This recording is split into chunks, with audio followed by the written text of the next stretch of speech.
Ahoy, everyone, and happy Oscar season.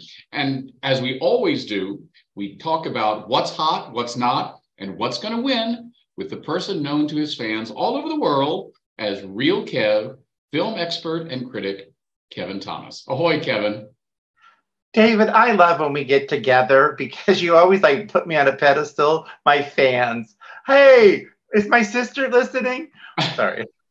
You do have fans, and you know that I'm one of them, so. I know, I really appreciate that since you know everybody in the world. The lady with the hat in San Francisco. Jan Wall. Well, I don't want to name names because, we got to keep this your Kevin's your critic. I see, I understand. So sorry. Well, I mean, Jan would appreciate knowing that you knew who she was, so don't worry about it. Well, look, we're both wearing red today, so I think that's serendipitous. I see your Oscar behind you, and there's a story about that Oscar. Where was that Oscar made and why? Okay, well, I did not know our pre-chat is going to turn into questions. Well, as you know, I'm so talented. I have an Oscar. See, everybody, it's an Oscar. But it's for Best Lover, in case anybody needs to know. Our country, though, was not allowed to make fake. Now they're going to call me. Someone's going to, at the Academy, is going to listen. This was made in Italy because my lover was Italian, and he got me that Oscar. If it's from our country, it has to look different. It can't look like an Oscar. I love to use this on my YouTube channel when I'm talking about the Oscars and people think I have one, but I do have one. I just don't have one from the Motion Picture Academy. That's fine. I wonder if Sophia Loren's looks like that. Oh, she's probably Best Lover too. Oh, I would think. I would think. Well, listen, let's dive right into it. Tell us your picks for what we're going to see next week on the Academy Awards, and then I want to know which ones you have seen this year and which ones you've missed. Actually, I've seen most of the nominees. That's always something I like to do. And although I like all the nominees in certain aspects, I don't love the ones that are probably going to win. I think Everything, Everywhere, All at Once will win Best Picture. It just won Best Director. And typically when you win Directors, two Daniels, when you win Best Director, typically then that's Best Picture.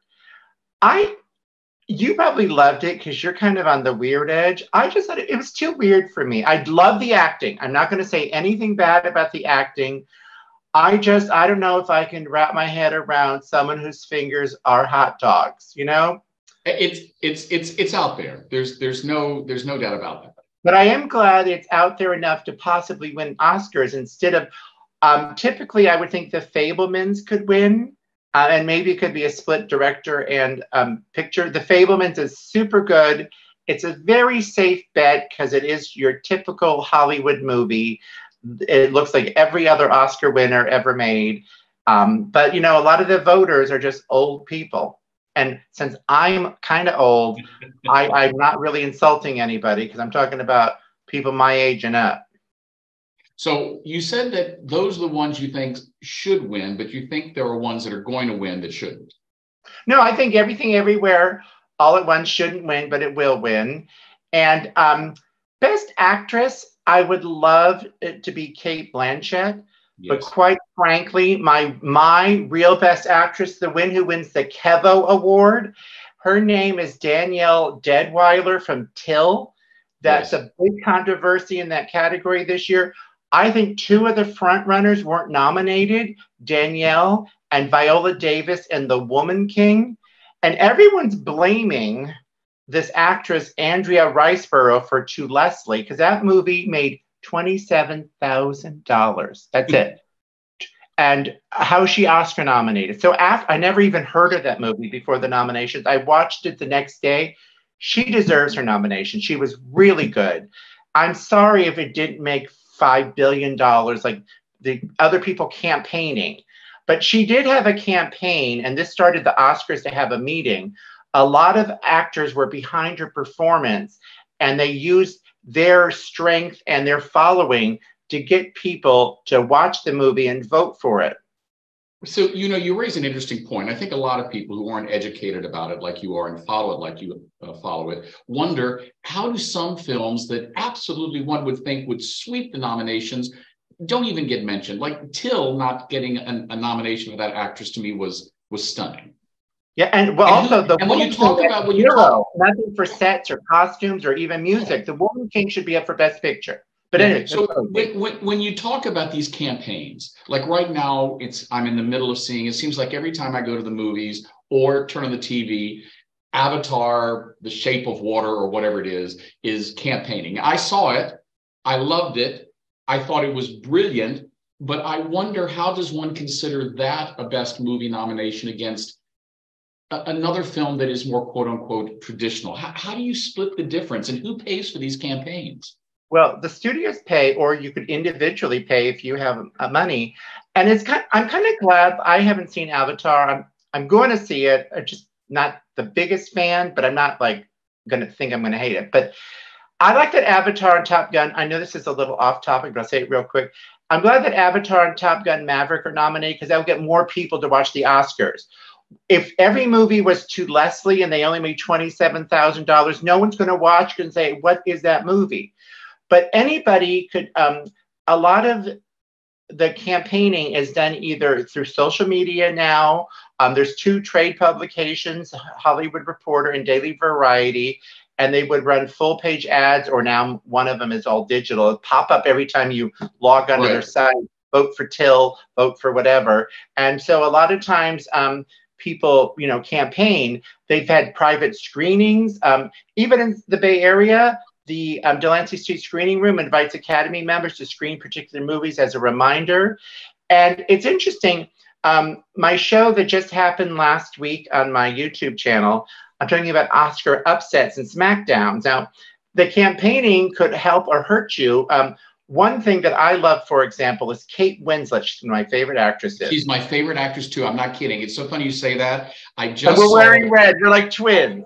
I just saw the 25th anniversary remaster of Titanic, and my husband Alfredo, very sensitive, said, "You know what? I was so busy last week, I had forgotten that it was the 25th anniversary." We went to see it, 3D IMAX. I've seen the movie 27 times because I'm a ship nut, but I had not seen it on the big screen in over 20 years, and I really had forgotten what a truly great film it is and how it started Kate Winslet's career. I mean, The Dresser, the one where she plays the former Nazi guard, Revolutionary Road, Contagion. I just can't get enough of Kate Winslet. Well, first of all, that didn't start her career. That was probably her fourth Oscar nomination. Just so sorry, you know. Thank you. But you know what I mean. Great.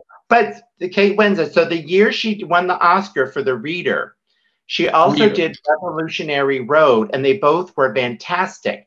They were from the same studio. So what they tried to do, because campaigning, they were trying to push her for Best Actress for Revolutionary Road and Best Supporting Actress for The Reader. And if you watch The Reader, she is not a supporting actress. That is like her all movie. About her. Right. So that was just the campaign. The voters don't have to listen to that because they didn't nominate her for Revolutionary Road. Instead, she was nominated and won for The Reader for Best Actress. And I still have my notes here from last time. So for Revolutionary Road, she won 11 different critics' prizes. And for The Reader, she won 6 as Best Actress and 5 as Supporting Actress.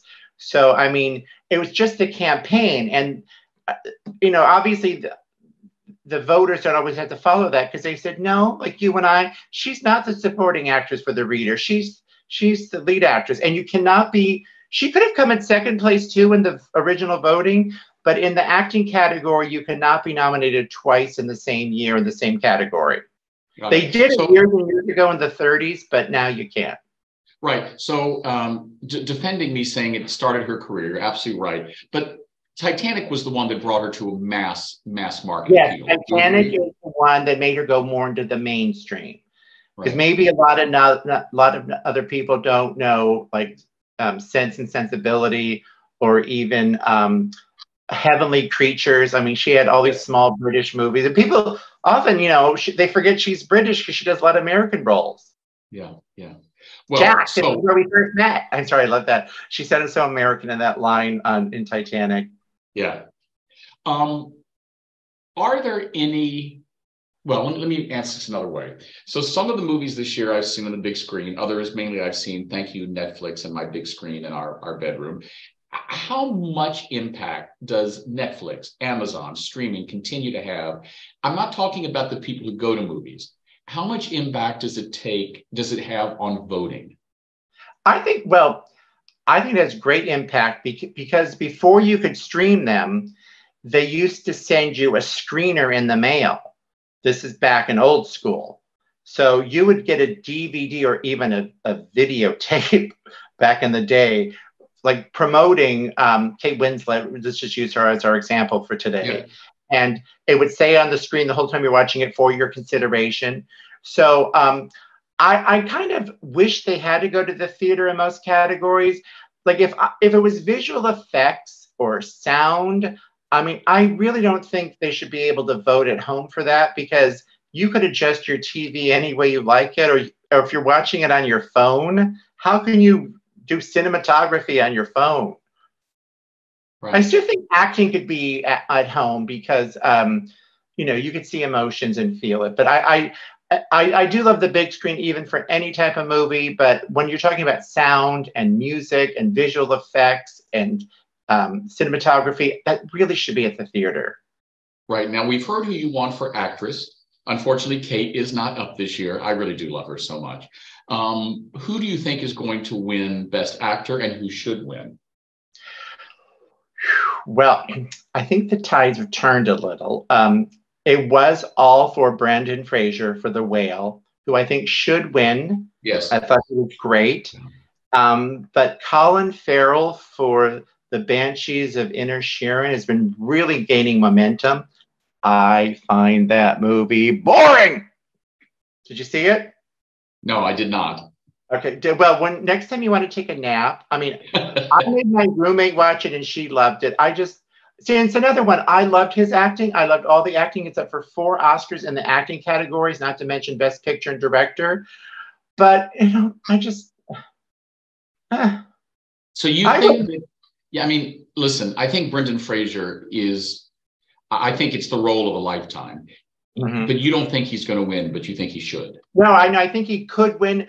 There's 2 upsets that could happen. So I do think I just think he was the leader for such a long time. And then at the last minute, Colin Farrell's been getting a lot of press. But Austin Butler in Elvis just won the British Academy Award for Best Actor. So he could be like, woo, the surprise. Well, that could be the same thing that happened to, I'm forgetting his name now, the actor who won for Bohemian Rhapsody. Oh, yeah. I don't think he was such a surprise. But no, yeah. Because I thought he was great, too. And all those, I mean, of all the biographical, oh, my God, I'm making up bad words.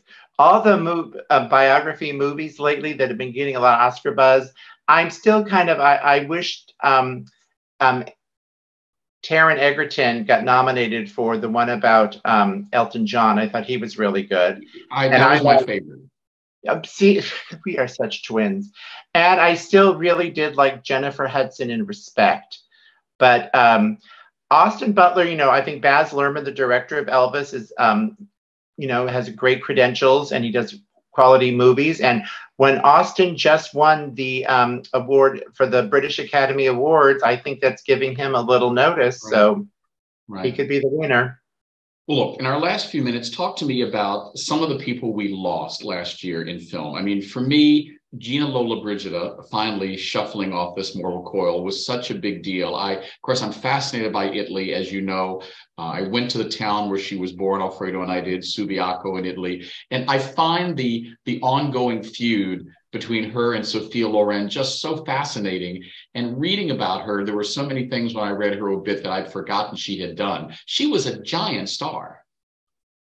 She was, and not funny, but the week she died on my YouTube channel, I had a Gina Lollobrigida movie. It's seldom on TV.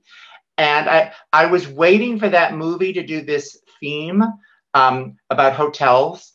And it's not, you know, you had to buy the DVD. I'm thinking, no one buys DVD. So once I go, once that's on TV, I'm doing a show about it, including other hotel movies. And I don't know what about that episode, but I had 39,000 viewers on that, and I normally don't get that many. So I don't know if it's because Gina died or like, oh, she's in this guy's YouTube channel, but still, she was very pretty and talented. Yeah, it's because you're an influencer, Kevin. You're an influencer. Okay, well, thank you for that. But you know, I'm sorry, that's a question. I can't even think of who else died this year. I'm going to be worse than those tributes they do where they're going to miss some name. Right, right.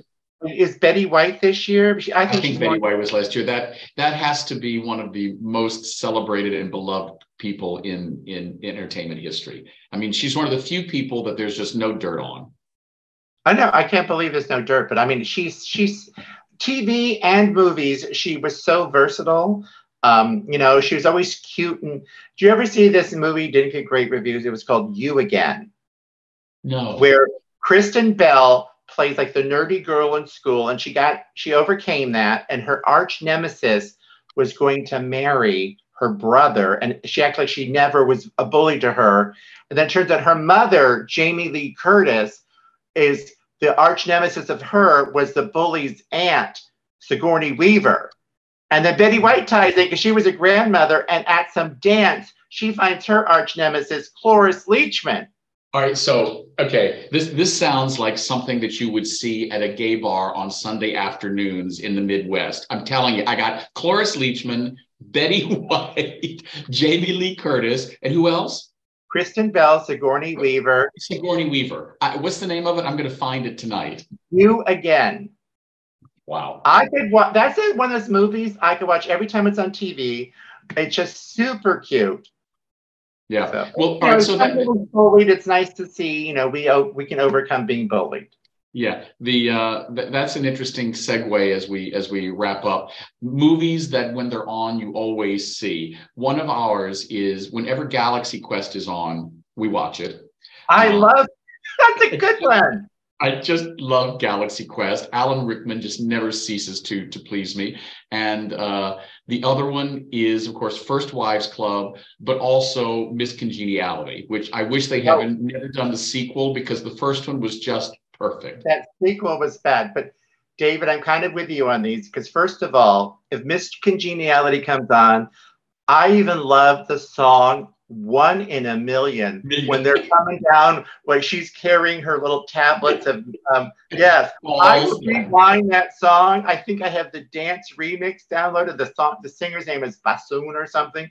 I will also watch whenever it's on TV, Working Girl. I hate to make these all Sigourney Weavers. Yes, yes. And Romy and Michelle's high school reunion. Absolutely. You know, that was played recently in Palm Springs with our favorites from the Bay Area, Heclina, who actually lives there now, and Peaches Christ. I think you were going to say the same thing.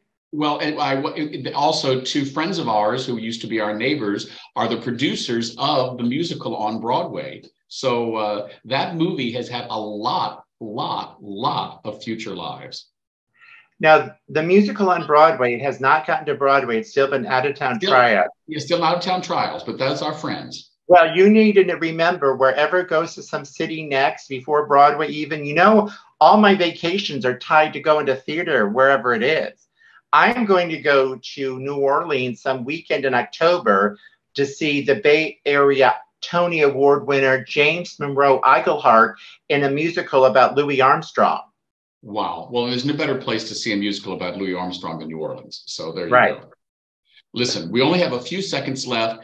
Tell me some of the upsets you think could happen this year. Are we going to have a Glenn Close moment? Poor Glenn Close. You know what my favorite upset could be? And I don't think it's going to be quite an upset. The song from RRR should win Best Song. Poor Diane Warren in her 14th nomination for a different song. She'll probably not win. This should be the year they finally give it to her. But that song from RR, Natu is the name of it. It will also make a great moment because they will do it because it's very high energy. There's no reason it should not be part of the show because it's so fun. And I really like that movie, RRR. I would have put it up for Best Picture as well. But, oh, that would be my favorite fun upset. even though some people say it's going to win. And real quick, too, I know you said real quick, that category has so many stars in it that I think that will bring a lot of credo. And I don't know what the Academy has against Madonna and Taylor Swift. I'm not a fan of Taylor Swift, but she's written like 8 songs for movies, never nominated. Madonna has written many songs for movies and never got a nomination for Best Song. So usually they love these pop people, but you know, I thought Taylor was going to make it this year and she didn't. Well, you know, so I'm going to date myself. I believe I'm correct. You'll know better than me. But the 2 Irwin Allen movies that won Best Song, both of them sung by Maureen McGovern, for The Poseidon Adventure. The Morning After. My favorite. And then The Towering Inferno, We May Never Love Like This Again. And who was the surprise Oscar winner for The Towering Inferno? I mean, for Fred Astaire, Best Supporting Actor. You know, I'm glad you said I can correct you because Fred Astaire was nominated, but he did not win.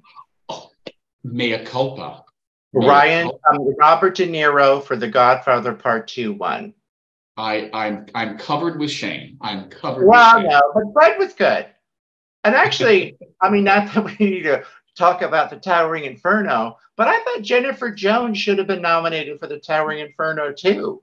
You know, that whole cast, that was the age of disaster films. And I think it reached a zenith, pardon the pun, with The Towering Inferno because they threw everyone into that. I mean, you know what? There's a funny titles thing. Steve McQueen and Paul Newman were fighting over top billing. Yes. So one of them is on the left and the other one is higher. So if you read from up to down and then or side to side, they had like almost equal billing. And a similar thing happened with the movie Outrageous Fortune. Shelley Long signed the contract first, and her contract says she gets top billing, but her co-star was Bette Midler. Yeah. So on the East Coast, it was Bette Midler was on the top, and on the West Coast, it was Shelley Long. Yeah. Well, we're going to end with another little bit of trivia since we're both Bay Area people. You know where the tower in The Towering Inferno is, where it physically is. Yeah, wasn't it just the Hyatt?